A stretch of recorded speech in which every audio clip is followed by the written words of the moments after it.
Hello，大家好，我们是 Mandarin，你的虚拟货币好朋友，我是 Brian。今天我想和大家分享5个我爱 Realty 的原因。那大家如果对 Realty 的网站有兴趣的话，欢迎使用我们叙述中的 Realty.click 这个连结，然后输入进网址列去了解 Realty 哦。好，第一个原因是可观的投报。大家应该都有在找各个投资的标的吧，例如说可能是股票啊，或者是债券，或者是基金。那像我也不例外，我也是在外面这样子上班的，都会想要找看有什么更好的一个投资的标的。那在我个人的经验来讲，就是我可能找到那种已经有8% 的年化报酬的这样子的标的，对我来讲其实是算是还不错的。那可是就是在 Realty 的这个物件来讲啊，如果说只要租客他有持续的去承租，而且持续的去支付这个租金的话，其实通常都是能够达到就是8% 以上的，甚至能够到9点多%的。像例如说这个网站这边，这是像Realty 上面的一些物件，当然这里的卖完了，但是上面都有写说。你如果买到他们的这个股份币的话，能够有到9.37或9.52，或10.5，或者是9.7，这样子的这个年化报酬率。所以在我看来，其实像这样子的报酬算是还不错的这样。好，那就是关于我们上一集这个第4集，我们有讲到，就是今年7月的时候，曾经有发生过，就是有租客大量流出，而导致这个租金有被影响到的，就是租金收入被影响到的这个状况。那我想在这边跟大家补充一点哈，就是虽然说今年7月有发生这样子的这个流出，但是这个经过一段时间之后，这个租客啊、房客啊，其实终究还是要回到这个稳定的状态的，就是所以就是租金的这个收入呢，它到最后是应该就是会慢慢的就会回稳的这样。第二个原因，友善借贷功能。不知道大家有没有过这种经验，就是当你买了房子之后啊，你是可以用你的房子来当做你的担保品，来向银行去申请借贷啊。那这个就是我觉得平常都有可能遇到了，像你可能就是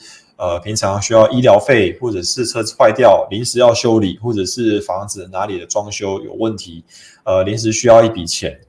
但是去跟一般银行去借信贷啊，或者是一般借款的话，它的利率又非常非常的高。那用这个房子来当做担保品的话，可以得到一个比较好的一个利率，因为银行就是知道说，你有这个财产，来当做担保，就愿意给你一个比较好的一个借贷条件。好，那Realty 的 RMM 就是开启了这样子一个功能哦，就是这个平台等于有点像是把银行这个角色就抽掉，然后光是使用这个智能合约来达成这样子的这个借贷的功能。那我给大家看一下这个网站哦，就是这个网站呢，就是 RMM 它的网页。那我先用我自己的这个MetaMask 这个地址去输入进去，给大家介绍一下。那像这边大家看到这个 Network 这边，就是我现在目前在这个RMM 的平台上，我质押这个房产上面值多少钱。那也可以看到在这里，就是我最近买了这个房产，然后我买了一个股份币，然后这个股份币它的这个价值是50.3，也跟这个是50.3是一样的。那它这个 RM 啊，它就会告诉我说，当我把这个股份币质押在这边之后，我可以 available 这个25.11可以借这样子的这个数量出来。然后如果我借这个钱，我需要支付这个8.74% 的这个年化的这个利率哦。那这个8.74是根据在这个我能够借多少钱为这个基准上。那当然这8.74% 它是一个浮动的，就是它会依照这个所有人在这个平台上面提供了多少的稳定币，还有提供了多少的这个股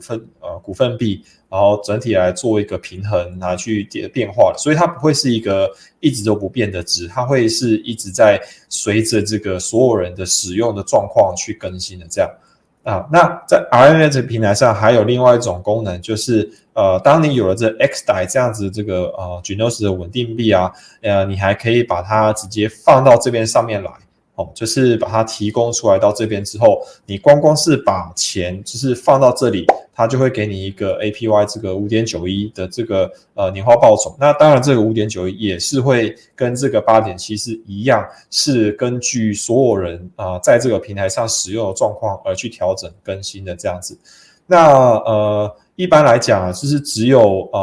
特定的这个房产能够被使用在这个质押上。那当然这些房产就是我们说是被归类在 RMM 底下的这个房产其实是非常有限的，并不是每一间房产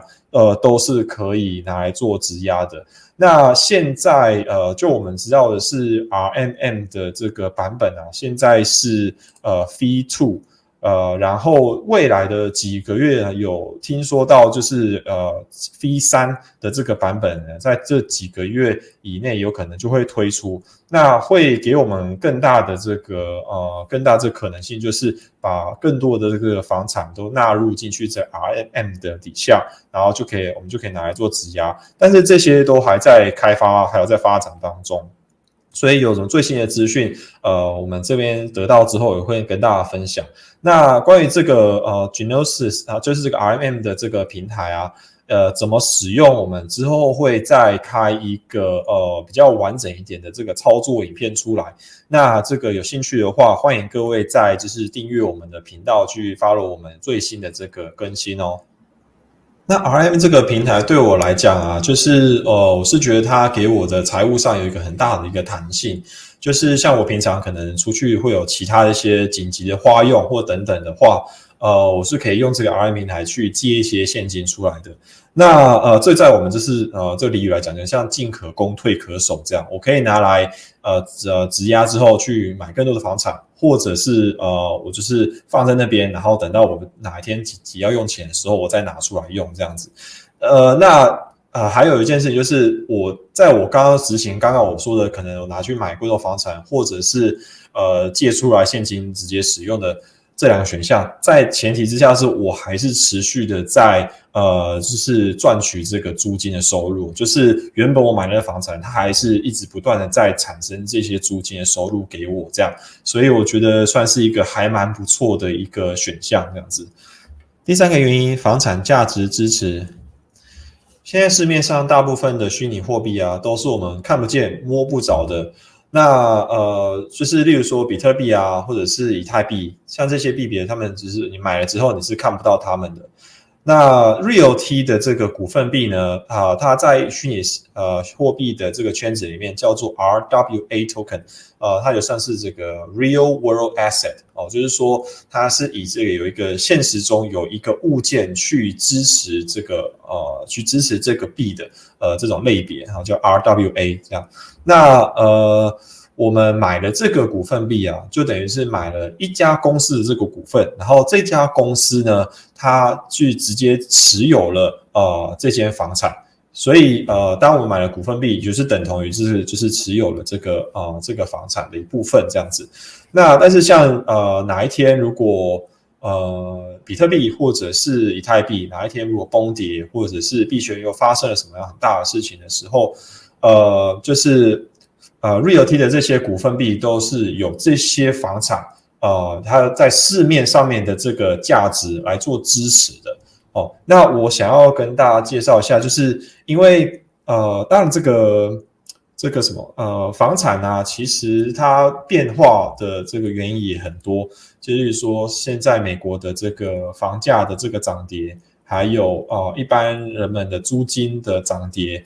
这些都是原因没有错但是我觉得我个人是认为，就是比较起这个虚拟货币其他币种来讲，这个有Realty 它这些股份币背后是有一个房产去支持它的这个币的这个价值的话，是相对的比较稳定一点的，就是在整体来讲，我认为是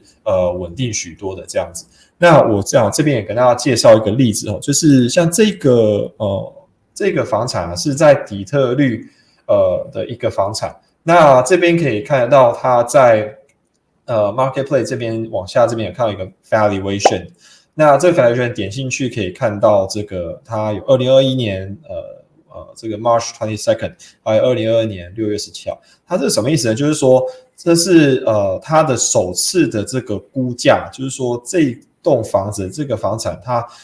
加入了这个 Realty 的这个上架之后，它首次被估值是估多少钱，然后它下一次的这个估值就是这个2022年1年之后它被估计的时候估多少。大家可以看到这边这个 SF Valuation 这边是53500的这个美金那这是要首次估值，然后到了第二次隔1年之后，它再次估值的时候，它就被估成了66000的这个美金的这个价值。那这个中间的差异呢，是已经差了 18.88%。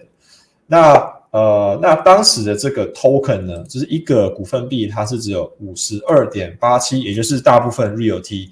上面会卖的这个股份币的价格。那到了隔年，它再被估值，它涨价之后，到时候的那个一个 token， 它就会涨到它就涨到了这个56块美金一个 token 的一个状况。所以其实这个整体来讲，房价它从一开始的时候被估价成这样，然后隔1年之后就涨了这么的多。那这个未来当然也会有一些变化，不知道说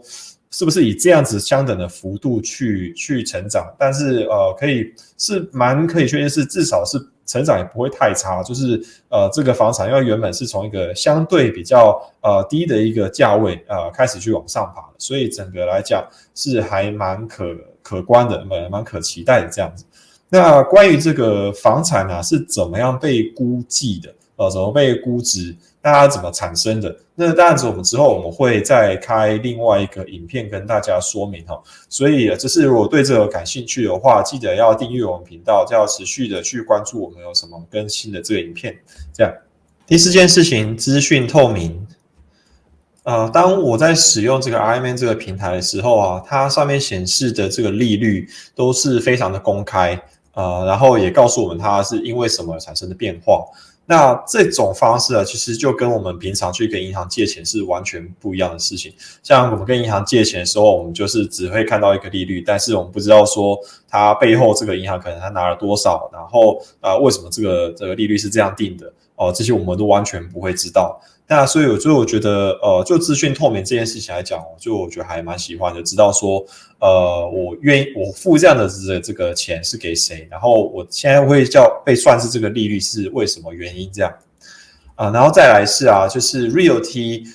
他们在他们的这个 YouTube 频道上都会有那种 Community Call， 就是说他们会把他们在公司营运的会议的内容，就是几乎毫不保留就是公开给大家，就是说他们每一周就是开会的内容是什么，他们都很乐意去分享给大家，有点像是也欢迎大家一起来参与这个 Realty 房产这个开发过程。那所以我们就是对于这种比较开放的这样子的这种模式，我是觉得还不错的这样。那这边还想给大家看一个，就是之前我们影片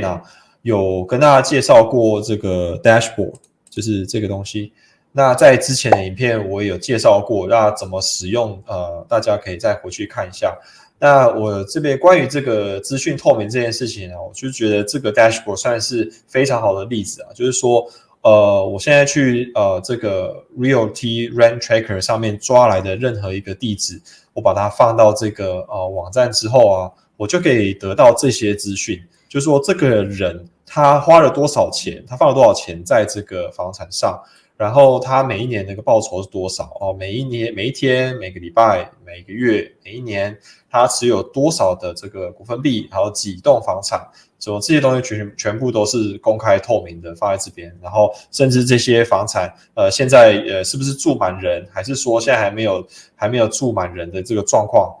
这边都是写得清清楚楚的。所以就是在资讯透明的状况之下去了解到这些东西，然后